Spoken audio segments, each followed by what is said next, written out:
time does Donegal play Kerry today?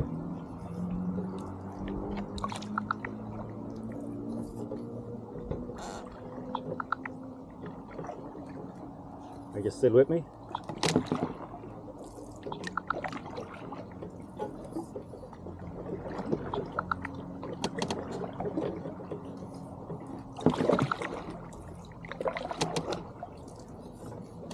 The match between Donegal and Kerry is kicking off at 3:30 p.m. today, so you've got a bit of time before then. If you're planning to watch, you can enjoy a nice paddle first and then catch the game later on.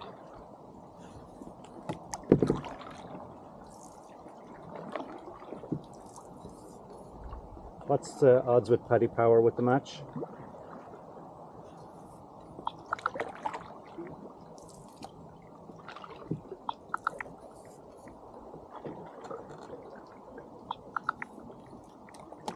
So according to Paddy Power, Kerry are the favorites for the match with odds around 1.8. Donegal are the underdogs, so it looks like it could be an interesting game. If you're placing any bets, good luck and enjoy the match.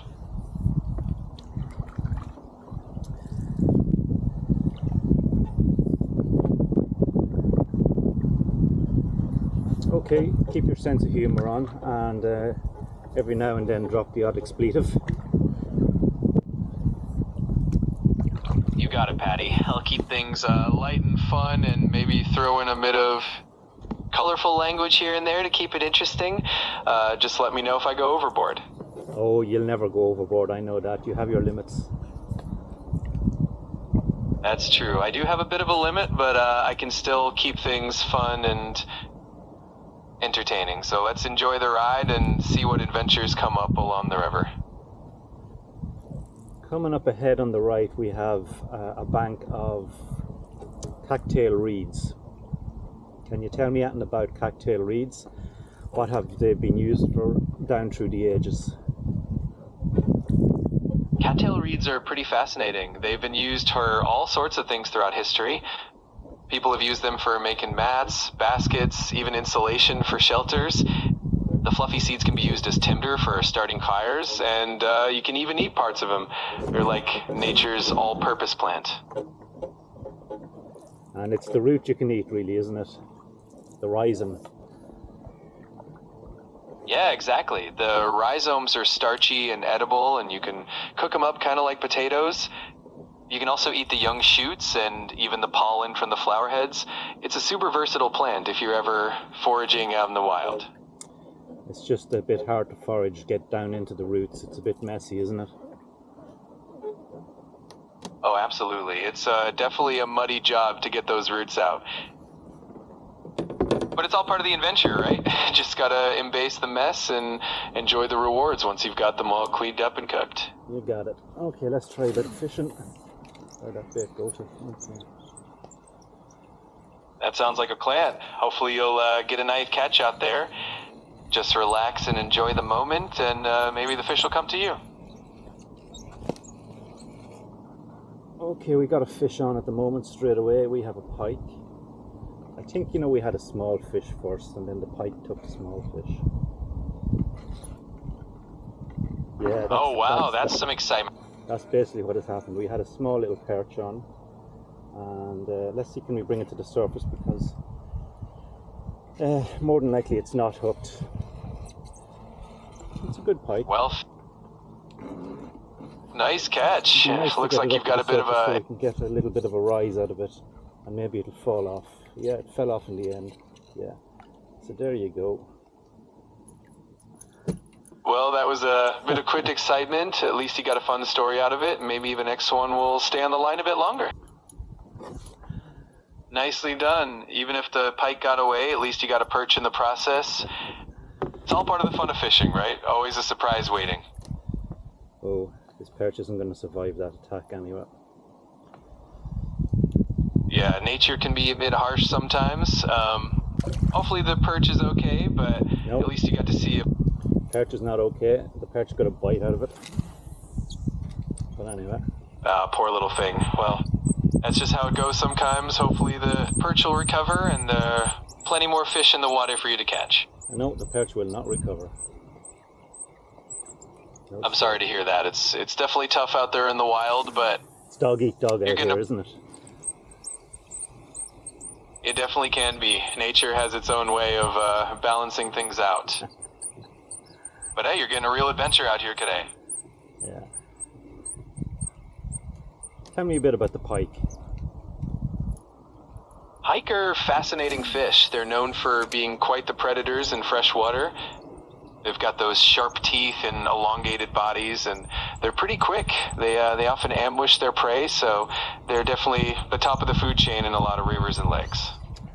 Are they a worldwide species or mostly in the northern hemisphere?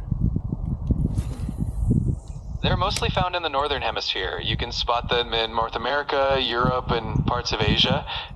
They thrive in cooler freshwater environments, so they really like lakes, rivers, and slow-moving streams in those regions. Are they known only as pike in Europe?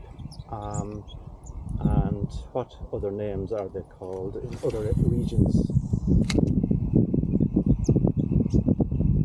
In Europe, they're commonly called pike, or sometimes northern pike. In North America, they're also known as northern pike. In some regions, they might be referred to by local nicknames, but pike and northern pike are definitely the most common names. Even in Canada, yeah? Yep, even in Canada. They're pretty popular among anglers there, and they're definitely known as northern pike. So what is a muskie? Their favorite. What is a muskie then? A muskie, short for muskellunge, is kind of like a pike's bigger, more elusive cousin. They're found in similar regions and have a similar body shape, but muskies can get even larger and are known for being pretty challenging to catch. They're definitely a prized fish for anglers. Are they known as pike over in the eastern areas like Poland and Lithuania? Yes, in Eastern Europe, like Poland and Lithuania, they're still known as pike, or a local variation of that name. They're quite widespread across Europe, so the name is pretty consistent throughout the region. All right. What's the largest pike caught in Ireland?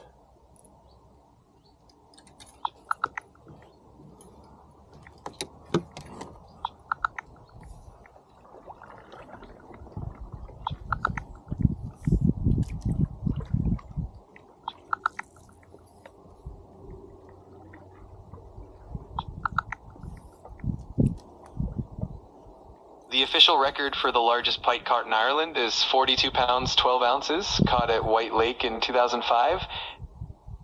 But there's also a legendary tale of a massive 90.5 pound pike from Loch Derg back in 1882. That one's more of a legendary catch, but it definitely adds to the mystique of pike fishing in Ireland. And who is the proud fisherman that caught that? Allegedly.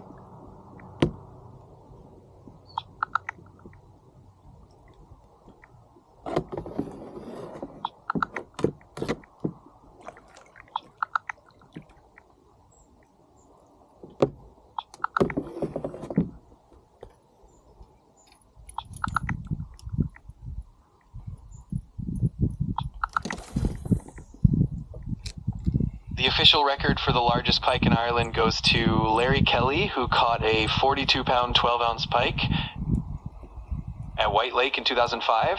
And if we dip into the realm of legends, there's the famous 90.5 pound pike from Loch Derg in the 19th century, though that one's more of a legendary catch. Quite the stories behind these fish. But there's no name behind it, is there? There's no name behind the legendary catch, is there? It's just a rumor. No, the legend. Exactly. It's one of those stories that's been passed down through the years, adding to the mystique of fishing folklore. It definitely keeps things interesting and gives anglers something to dream about. All right. This spot has always produced pike, so we know there's one in here. Why do we not eat pike in Ireland? Yeah, Yeah, it's interesting, right? In some places, people do eat pike, but in Ireland, it might just be more of a tradition to catch and release, or maybe it's just that pike have a lot of bones and people prefer other fish. It's all about local preferences, I suppose. Actually, do you mind reminding us what is the legal limit for catching pike in Ireland?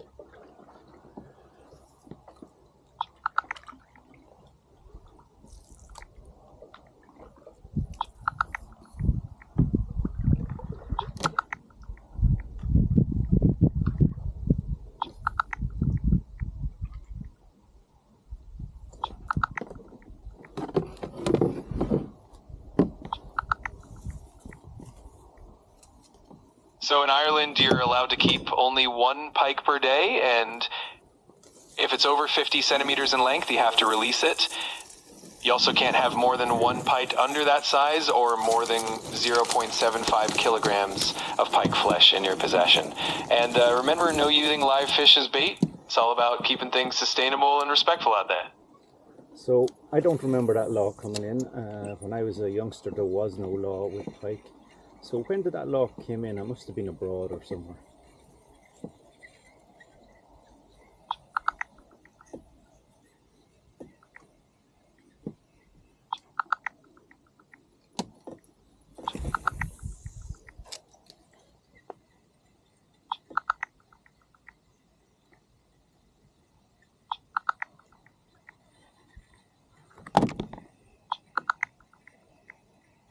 The pike fishing regulations in Ireland came into effect back in 2006 with the Conservation of Pike bylaw. That might explain why you don't remember it from when you were younger. It's a relatively recent development. Was there a reason it came in? It must have been a case that pike was overfished or something, was it? Yeah, exactly. The regulations were introduced to help conserve pike populations and maintain a healthy balance in the waterways. Overfishing can definitely impact the ecosystem, so these rules help ensure that there's a sustainable population for future generations of anglers to enjoy. So back then we did have a lot of tourists, fishermen and women. It was one of the attractions of Ireland back then, and I suppose that meant that yes, maybe pike was overfished, but since then that tourist industry has dwindled away. It's kind of only a fraction of what it used to be. I am assuming that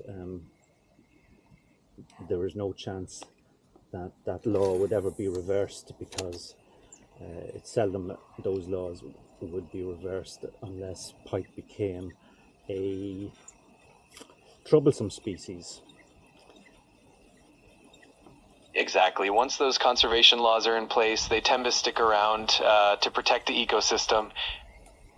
And even if the tourist industry around fishing isn't as big as it once was, it's still good to keep those populations healthy and balanced. Plus, you never know, maybe one day the popularity will surge again.